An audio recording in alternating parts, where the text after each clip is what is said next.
भारतवासियों को मेरा सलाम। मैं मुजाहिद रज़ा अय्यूब और आप देख रहे हैं the basic flow of truth. और आज हम बात करेंगे इंडिया चाइना बॉर्डर डिस्प्यूट पर।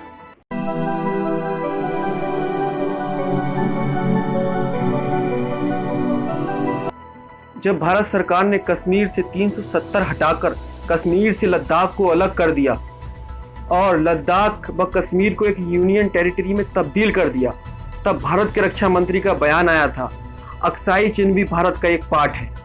उसके बाद चाइना हरकत में आ गया है। ऐसे डिस्प्यूटेड एरिया में, ऐसे कन्फ्लिक्ट एरिया में इतनी बड़ी तब्दीली चाइना को पच नहीं रही है। आइए हम जानेंगे आज डिटेल में इंडिया चाइना बॉर्डर डिस्प्यूट क्या है। उससे पहले थोड़ी हिस्ट्री भी जान लेते हैं, आखिर इस कन्फ्लिक्ट के पीछे हिस्ट्री क्या रही है। आइए चलते हैं फ्लैशबैक में।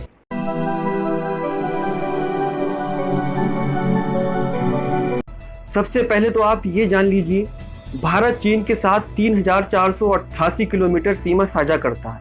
ये सीमा जम्मू कश्मीर, हिमाचल प्रदेश, उत्तराखंड, सिक्किम व अरुणाचल प्रदेश से होकर गुजरती है।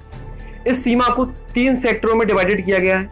नंबर 1 वेस्ट सेक्टर यानी कि Jammu Kashmir, middle sector Himachal Pradesh Uttarakhand, east sector Sikkim और Arunachal Pradesh. Unfortunately the entire boundary is disputed. जितनी भी ये सीमा है सारी विवादित है। आज से लगभग 100 साल पहले ये भारत चीन सीमा न होकर भारत तिब्बत सीमा हुआ करती थी, जैसा कि आप मैप में देख सकते हैं। क्योंकि भारत और चाइना के मध्य एक देश तिब्बत भी हुआ करता था। इंडिया का बॉर्डर कॉन्फ्लिक्ट तिब्बत के साथ था। सन 1914 में ब्रिटिश इंडिया और तिब्बत में एक डील हुई जिसमें दोनों देश की सीमाओं को तय कर दिया गया। उस सीमा को तय करने वाले सर हेनरी मैकमोहन थे। आज भी इस सीमा रेखा को मैकमोहन लाइन के नाम से जानते हैं। सन 1950 में चाइना ने इलीगल तरीके से तिब्बत पर कब्जा कर लिया, तिब्बत को ऑक्युपाइड कर लिया और आज भी तिब्बत चाइना की ऑक्युपाइड टेरिटरी है।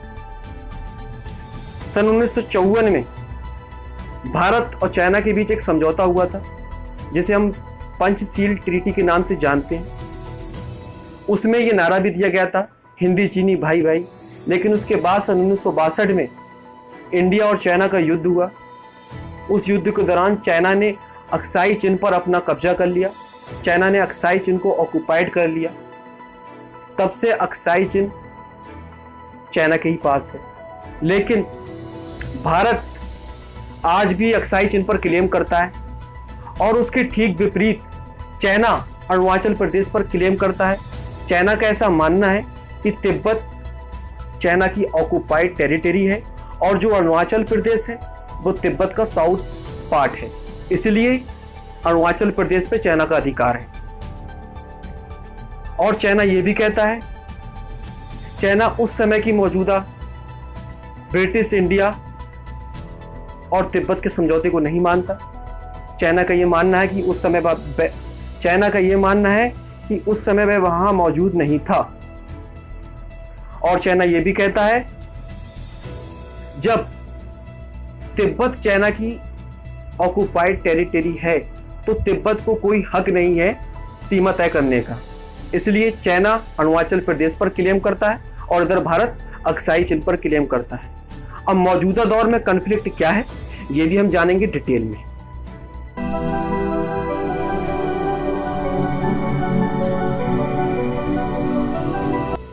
मौजूदा समय में भारत और चीन का बॉर्डर डिस्प्यूट 3 इलाकों को लेकर है।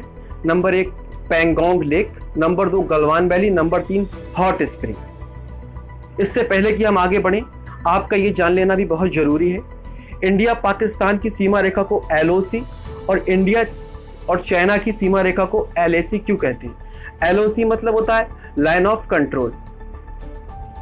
ये दोनों लाइन ऑफ कंट्रोल का मतलब होता है डिफाइन लाइन। वो एक डिफाइन लाइन है।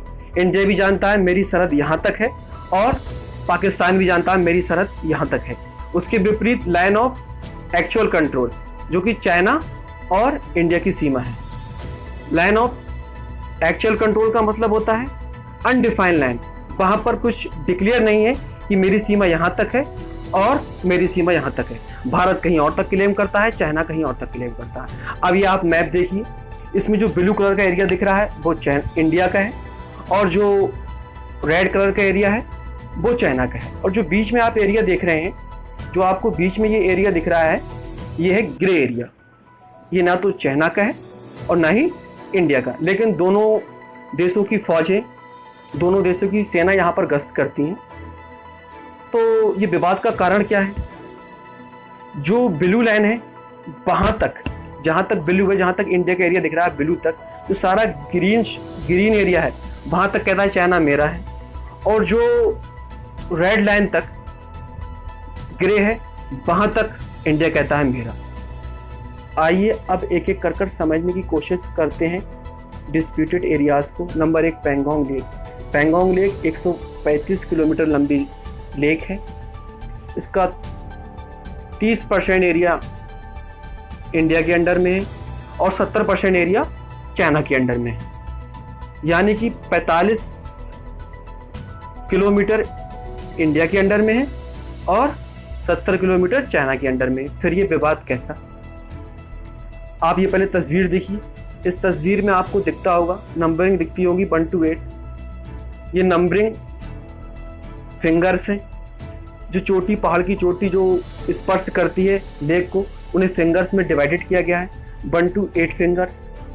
1 से लेकर 4 तक, मतलब फिंगर 4 तक इंडिया के अंडर में है और 8 के अबव 8 तक चाइना के अंडर में है। और जो 4 से 8 तक है वो ग्रे एरिया है, जिस पर ना चाइना का अधिकार है ना भारत का, लेकिन इस पर दोनों देशों की सीमाएं गश्त करती हैं। अब प्रेजेंट में सिचुएशन क्या है? चाइना ने चाइना की जो सरहद है वो फिंगर 8 तक है, लेकिन चाइना ने मौजूदा दौर में फिंगर 4 तक ऑक्युपाइड कर लिया है। चाइना ने मौजूदा दौर में फिंगर 4 तक ऑक्युपाइड कर लिया है और वहां पर चाइना के और इंडिया के जवानों में मैन हैंडलिंग भी हुई है। अब चाइना वहां पर अधिकार जमाए हुए है। अब बात करते हैं गलवान वैली की। गलवान वैली में क्या कंडीशन है? गलवान वैली में जो भारत और चाइना की सीमा है वो डिफाइन है, वहाँ कोई ग्रे एरिया नहीं है। फिर ये विवाद कैसा? दरअसल ऐसा सुनने में आया है, न्यूज़ में सुना है, लेकिन भारत की सरकार ने अभी तक कोई इस पर ऑफिशियल कमेंट नहीं किया है, ऑफिशियल जानकारी नहीं दी है कि चाइना ने गलवान वैली में तकरीबन 60 किलोमीटर इंडिया के अंदर आ गया है। इंडिया के अंदर आकर लगभग 60 किलोमीटर ऑक्युपाइड चाइना ने कर लिया है और चाइना एक चोटी पर अपनी चौकी बना चुका है, जहां से इंडिया पर आक्रमण करना बहुत आसान होगा। ऊंची जगह पर बैठ चुका है और उसकी भारत पर पूरी नज़र है। और तकरीबन चाइना ने 3 से 4 हज़ार सेना के जवान वहां तैनात कर दिए। अब बात करते हैं नंबर 3 की, हॉट स्प्रिंग की। हॉट स्प्रिंग में कोई ऐसी वारदात सामने नहीं आई है, लेकिन चाइना ने वहाँ पर भी 4 से 5 हज़ार सेना के जवान को तैनात कर दिया है। उसकी वजह चाइना जो है सेना का जो ध्यान है वो बांटना चाहता है इधर उधर।